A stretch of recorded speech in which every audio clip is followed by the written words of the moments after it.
Welcome to Intended Consequences, the official podcast of the Strategy Corp Institute of Public Policy and Economy.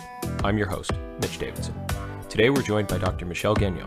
Michelle is a senior advisor with Strategy Corp and a knowledge translation expert with a long career focused on health, the health system, and population and public health. Early in her career, she worked as a nurse, including in public health, and later joined the Canadian Institutes of Health Research in Ottawa. More recently, she was the CEO of the Palix Foundation in Alberta, leading the foundation's highly successful and far-reaching global efforts to support research and mobilize knowledge about the connection between child development, family wellness, and addiction and mental health outcomes. Dr. Gagnon holds a doctorate in population health with a focus on public policy and has recently published a paper about the role of public health in Canada. Dr. Gagnon, thanks for joining the podcast today. Thanks for having me, Mitch. So we just mentioned in the bio a lot of public health experience and a lot of experience in the health system in Canada, and you've sort of culminated that work recently with a new paper on the role of the public health system in Canada. Obviously, that's an extremely timely topic today with COVID-19 and the sudden importance of public health in everybody's day-to-day lives. One of the first things that you talked about in the paper is what the true role of public health is, and I think it's a really good place for us to start. You know, you talk about how it's not surgeries or doctor's visits. It's not the things that people necessarily think of those individual healthcare visits. It's more the things that impact the population as a whole. So let's just start with a bit of a table setter for this conversation on how do you think listeners should think about the ideal role for public health in our healthcare system? Thanks, Mitch. I would like to answer that question, but preface my remarks initially by taking this opportunity to express, my extreme gratitude to our public health experts, leaders, frontline staff at this time of the unprecedented COVID-19 pandemic. And we are very lucky and extremely grateful for their leadership, stamina, and efforts for the Canadian population. And this brings me to my response about the role of public health in the healthcare system, or in the health system, I would call it. Usually public health is not visible to most Canadians, except during extreme cases such as this pandemic crisis.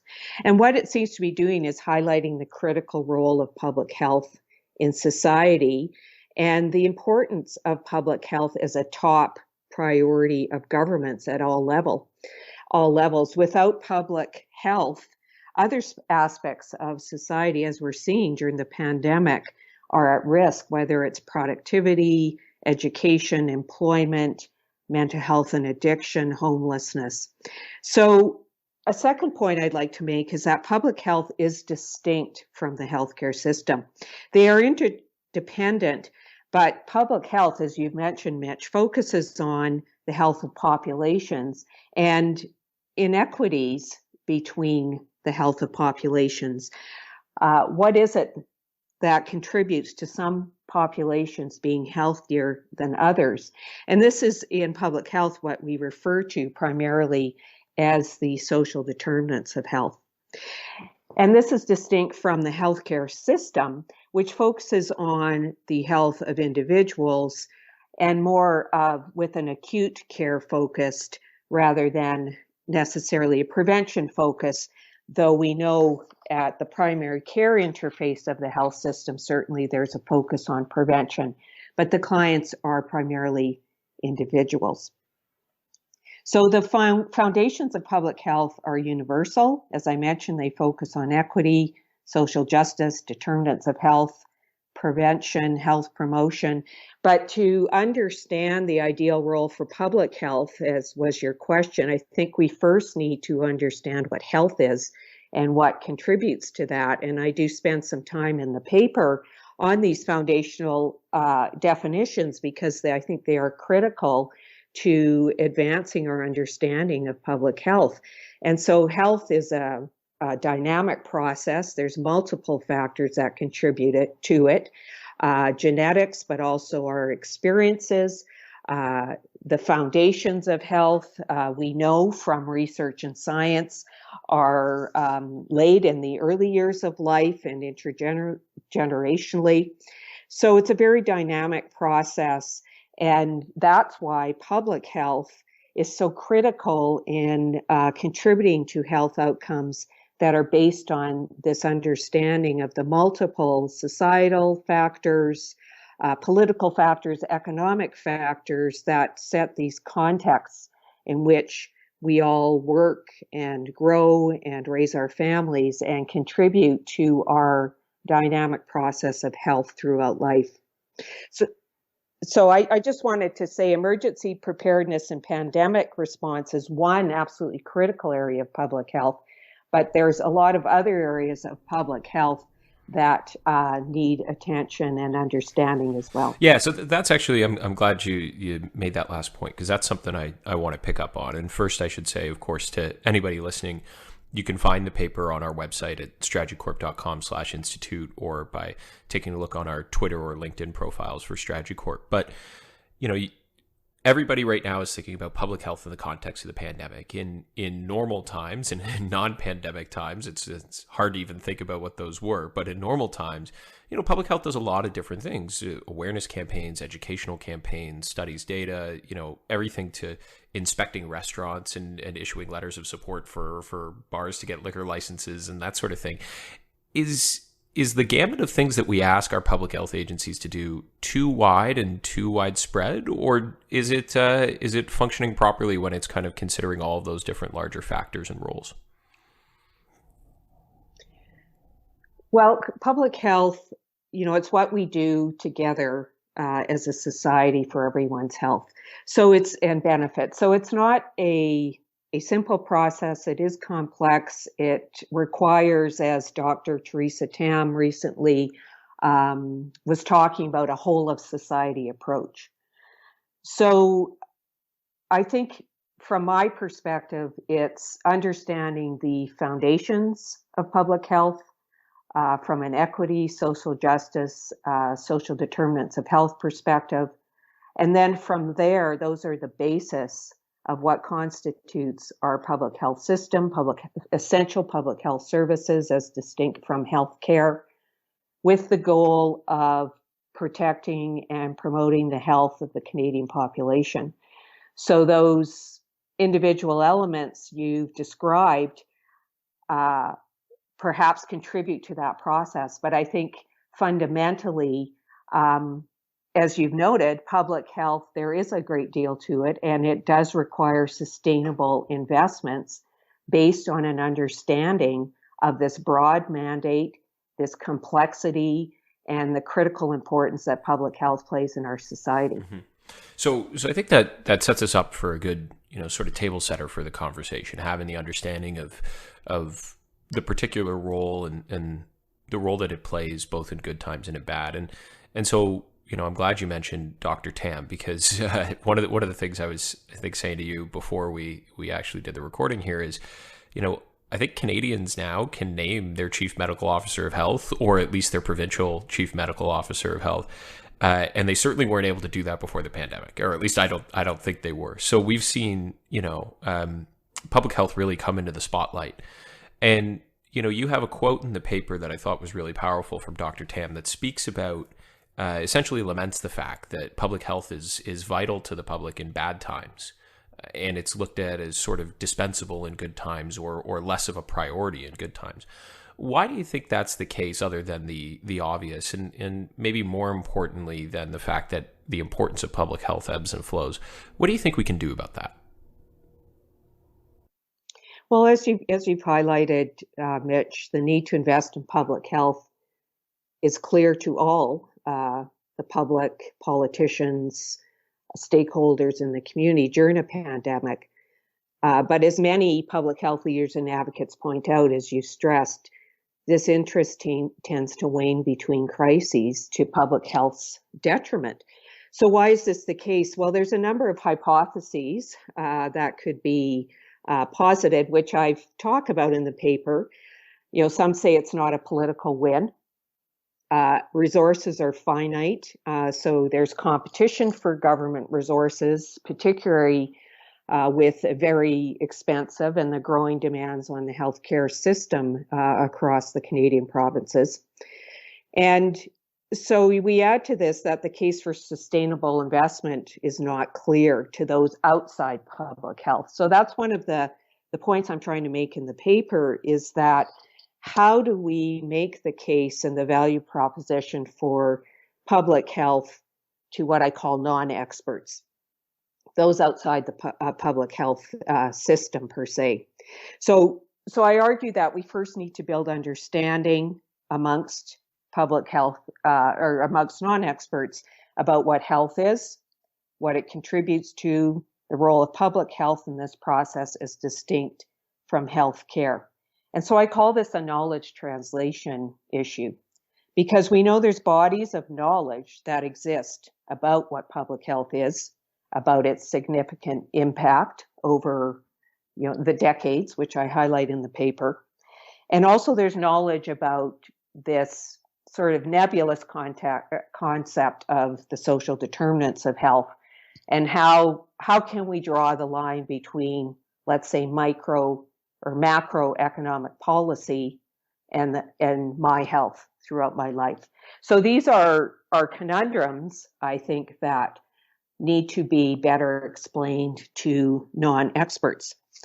And, interestingly, as I was preparing for this paper, and because I'm very familiar with a very interesting group in Washington, D.C. called the Frameworks Institute that translates knowledge for non-experts around these complex public policy issues. So I came across this great example of initiative they're undertaking in collaboration with a foundation called the de Beaumont Foundation and the Aspen Institute, which highlights further that there's all kinds of organizations in society that are interested in public health and in working with public health experts to advance these mutual objectives. But they created an initiative recognizing that public health is not well understood, particularly amongst non-expert policymakers and politicians. And so they created an initiative called Public Health Reaching Across Sectors, or phrases, to better communicate the value of public health and move beyond misunderstanding to non-experts. So this is, I think, a piece of the puzzle to the complexity that is certainly worth a try here in our context as well. And we could look at this program more carefully and think of how we might consider adopting it here. This need to move beyond lip service around understanding public health to really trying to bridge that gap of understanding. And I like what you said there about, so one, the phrases program sounds interesting, and I know that concept is developed in the paper. But two, you use the word complexity around it, and I think that makes a lot of sense when you're comparing sort of public health investments. To a lot of people, they seem complex. They might seem indirect compared to, say, building a new hospital bed or cutting my taxes or something that's easy and tangible to see the direct result. So, one of the things that surprises me, and I was interested to read in the paper, is that you kind of talk about, you would think naturally that maybe if public health was underappreciated, once the times of crisis happen, people would then start to understand the value, right? And you talked about how after the SARS epidemic, we were supposed to kind of learn from those mistakes and learn from some of the lessons during SARS, to make sure that we didn't repeat them over again, or that we continue to fund public health properly, so on and so forth. Did we do a good enough job of learning from SARS? And if not, what could we have done better? Well, first off, the focus on learning from SARS, which is absolutely important, and there will, I'm sure, be the same stock-taking process with COVID-19, and that's probably happening already in an iterative way. But it does paradoxically highlight that public health receives attention and is somewhat, there is understanding about infectious disease issues and public health. But as we note, there's much more within the realm of public health that also needs attention, but because it's not usually in crisis, or at least it's not potentially positioned that way from a political perspective, it doesn't get that attention. And these are issues such as, mental health and addiction issues, which have actually grown during COVID-19, issues about Indigenous health and inequities associated with that. So why aren't these receiving the attention that these crises receive, or at least positioned that way in more of a sustainable way? So that's one question. But I think as I was preparing this paper, I found it very interesting that I came across a number of publications, including a very important summative report by the Canadian Public Health Association, which I encourage Canadians to take a look at that association. They're advocates for public health in Canada and publish many excellent papers. But they were arguing for at least 5 to 8 years before COVID-19 that we hadn't learned the lessons from SARS. There was actually a reduction in investments in public health that was happening, whether it was the weakening of the role of public health officers in Canada, the reduction in budgets for public health in some of the provinces, and reorganizations that seem to be integrating public health responsibilities more with healthcare responsibilities. So these were some warning signs that many of these scholars were raising. And they said the lessons from SARS have not been learned, because the primary lesson was that there needs to be more sustainable investments in public health capacity, in infrastructure, not only during crises, but as an ongoing basis. So interestingly, that was happening at the forefront, and then COVID hit. And I think, as I highlighted in the paper as well, there has been a lot of effort in the emergency responsiveness system, and the Public Health Agency has had, I believe, a cross-government group that's iteratively created a response system, and we've seen that play out here in Canada. So these are strengths, but we've also seen these weaknesses in more of the sustainable aspects of other interdependent parts of the public health system.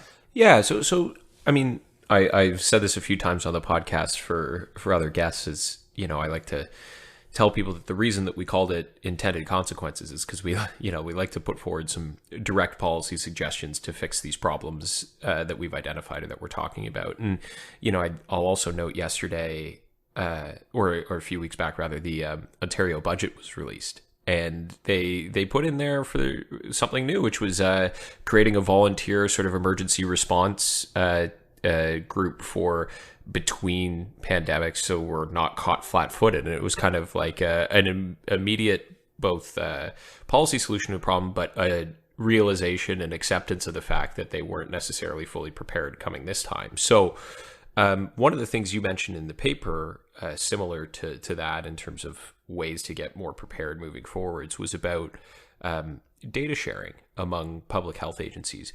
That sounds like a no-brainer. Why aren't we doing that? Why haven't we been doing that? But yet you point out that it's actually a little bit more controversial than it might seem, and it's not necessarily happening across the country in the way that it should be. So what's the value of better data sharing in the public health space, and what makes it more complicated than it sounds?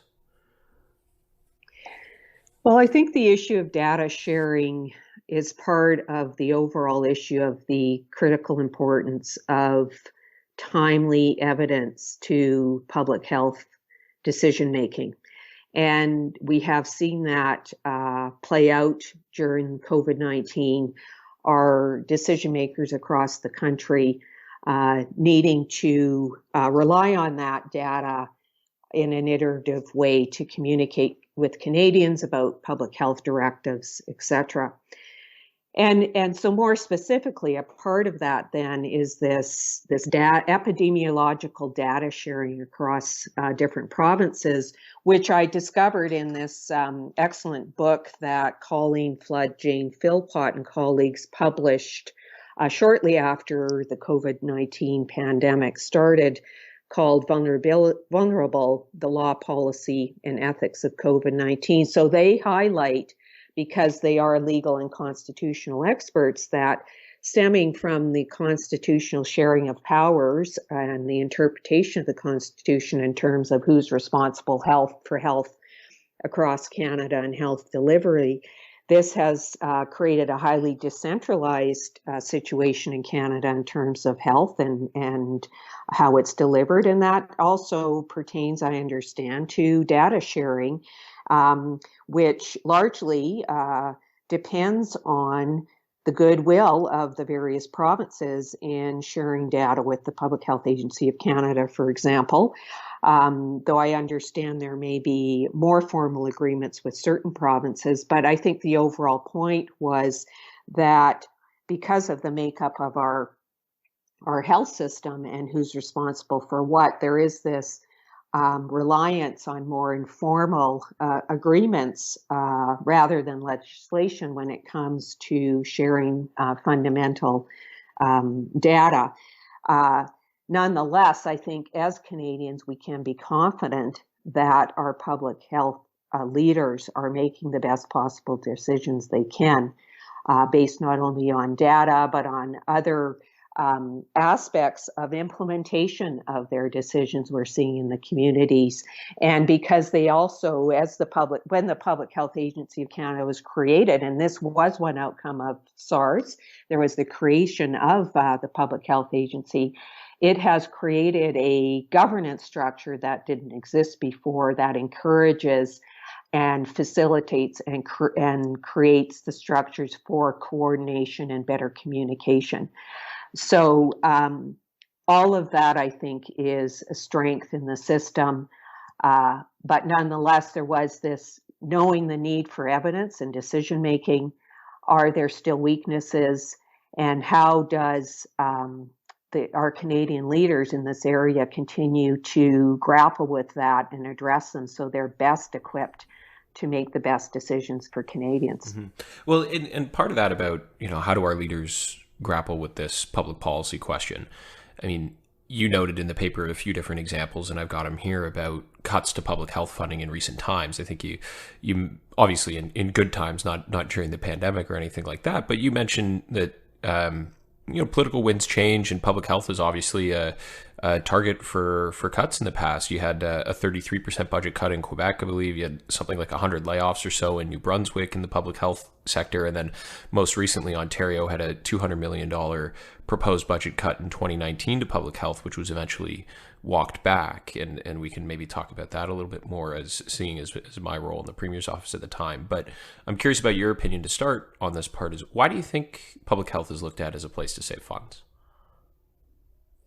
Well, from my perspective, I guess I'll repeat that I think it's because the value proposition between crises is not potentially clear.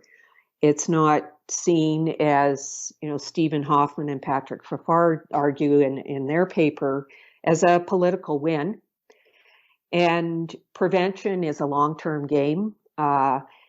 And it's a lot longer than short political cycles. So, the question is, how do public health investments, how are they sustainable beyond the political colors of the day, so to speak? And I think it's not because there's a lack of knowledge that the investments in prevention, and particular investments in the early years and from an intergenerational perspective, can reduce cost to society, reduce the burden of physical and mental health outcomes, as well as the burden on our health and social systems. We know there is the evidence base that makes that argument. So how does that argument become more attractive to our political leaders? And so there is this sustainable investment in these basic public health functions, and this whole of society approach that public health needs to engage in between crises. So I argue in the paper that we need more non-expert public health advocates and leaders to make the case for public health to our political decision makers, to our governments, and that these non-experts need to be equipped with a solid understanding of what public health is, what it does, what its impact can be, and how it can contribute to better health outcomes for all Canadians. Mm-hmm. Yeah, I think that's a valid point. As somebody who is in the Ontario Premier's office, as the policy head, so dealing with the budget and the proposed cuts to public health. I mean, I think it is safe to say that I'm not a public health expert. That's why I'm interviewing you today. But there's certainly an education gap and a knowledge gap that needs to be filled there. I do think that one of the things to the detriment of public health, perhaps, and I'd be curious as to your thoughts on it, because to me, it's surfaced in the pandemic a lot as well, is this sort of jurisdictional confusion over who does what. You've got municipal officers of health, you've got provincial, you've got federal, then you've got other public health agencies, you've got, like you already mentioned, acute care, which, though not public health, is sort of getting combined more and more often. And so one of the things that kind of struck me when we were making the decision was, we've got a lot here, and do we necessarily need this much administration or these many different groups? And it's kind of shown in the pandemic a little bit, where you get this confusion over different rules in different counties, or one officer of medical health saying something and another saying a different one. And obviously this is an unprecedented time, but is there some need for jurisdictional clarity when it comes to public health between these three different orders of government? And given your expertise, I'm just kind of curious what lessons you've learned from the pandemic so far, maybe beyond jurisdictional clarity. Well, I think that's a really important point. The organization of the public health system varies across the country by province and territory, and depends in a large extent to how the overall health system is organized, as you've highlighted. And when it comes to public health, there's a role for all levels of government, but it does make it confusing for Canadians, as we've seen during this pandemic, during a crisis when there's been this unprecedented visibility on public health and public health stakeholders and leaders and spokespersons about how this all fits together, and who's actually the spokesperson. Is it a premier, or is it a chief medical officer of health, or what have you? So I think those are really important issues, and the system is very complex. And so I think one takeaway from COVID-19 and the experience as a Canadian, like many others who have been part of this, is how can communication about public health and who does what also be clarified as part of this process of knowledge translation, so to speak. And in thinking about this, I did derive three observations from the COVID-19, my observations from the pandemic in the paper. And the first I called variations and vulnerabilities. So I think people's experiences with the pandemic have really depended on where you live and work in Canada, both from what city you live in, what province you live in, how much you've been in tune to the media or perhaps social media. So there's a lot of complexity and noise around these areas, as well, as we've seen. So there's this variation. And I think we've also seen vulnerabilities highlighted, and Dr. Tam as well highlighted this in her just released 2020 Chief Public Health Officer of Canada report called Risk and Vulnerability. We have seen that certain populations at greater risk before the pandemic, pre-existing risk for certain health outcomes, those vulnerabilities have really been exacerbated during the pandemic, whether that's seniors in care homes or visible minorities and new immigrants living in more crowded urban areas, for example, or Indigenous populations who already had some public health issues, for example, in First Nations. So, a conclusion from that is that public health improvements or reforms going forward, and this is certainly not new to public health leaders, but it might be to non-experts, they really do need to consider these variations and vulnerabilities and be based on the principles of equity and allocating resources appropriate level of resources based on this principle. And so a second observation is that any reforms to the system, and this goes without saying, I think this happens in a lot of other organizations, should be based on empirical evidence about system and performance. And I've highlighted a paper that is focused on that. So reductions and cuts or changes need to be driven by those foundational public health principles, but also about evidence based on performance and what's needed and why.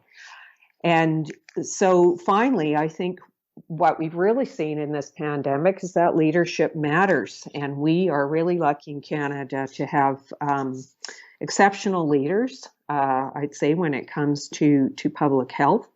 And we are grateful for this leadership. But how can leaders be in non-public health domains also help move public health objectives along? In areas of, as you're aware, I was working with the Pellix Foundation, and they have a program called the Alberta Family Wellness Initiative focused on early childhood development, family wellness, building the foundations of resilience across the life course. We hear a lot about resilience. Our Prime Minister talks about that as well. So what is that exactly, and how does that contribute to health outcomes, and what is the public health system's role in building the context of resilience for all Canadians? So I think these are some of the questions and observations from the current pandemic that I argue create a knowledge translation and communication opportunity for us to work collaboratively with public health leaders to advance common objectives, but also to try to move beyond this sustainability conundrum to really make the case for public health between these crises. So those are some of the conclusions and observations I made from my perspective based on our experiences with COVID-19.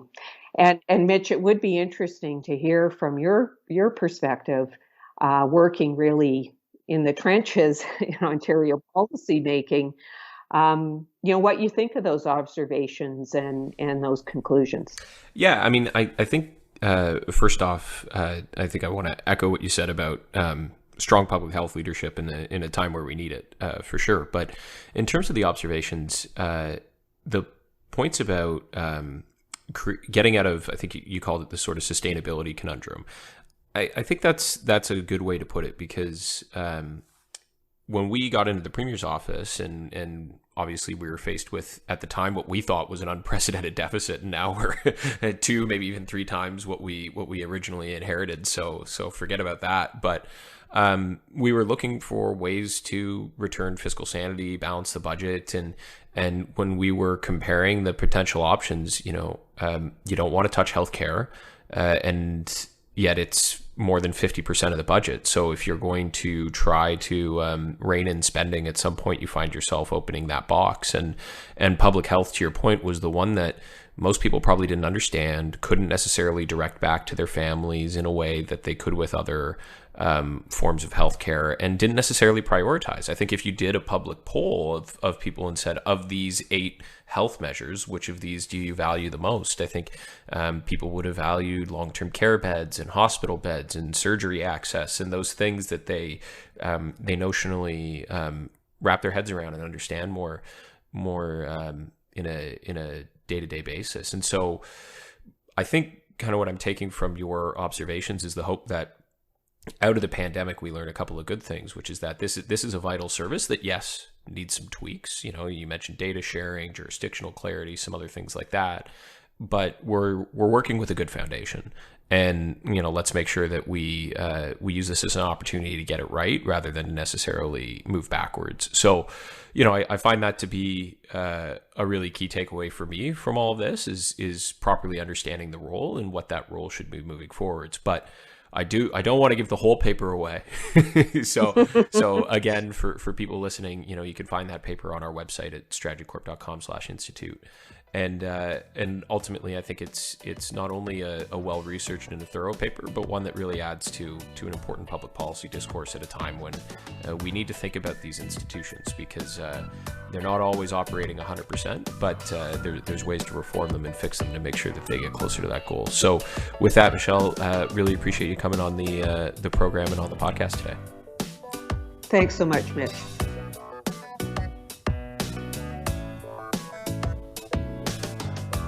Thank you for listening to Intended Consequences, the official podcast of the Strategy Corps Institute of Public Policy and Economy, produced by Sarah Bordeaux and myself. Views expressed during this podcast are not necessarily the views of Strategy Corp. All rights to this episode are reserved, and guests on the podcast may be current or past clients of Strategy Corp. To find out more about the Institute and to subscribe to our written material, or to find past episodes of the podcast, please visit our website at www.strategycorp.com/institute. Until next time, I'm Mitch Davidson.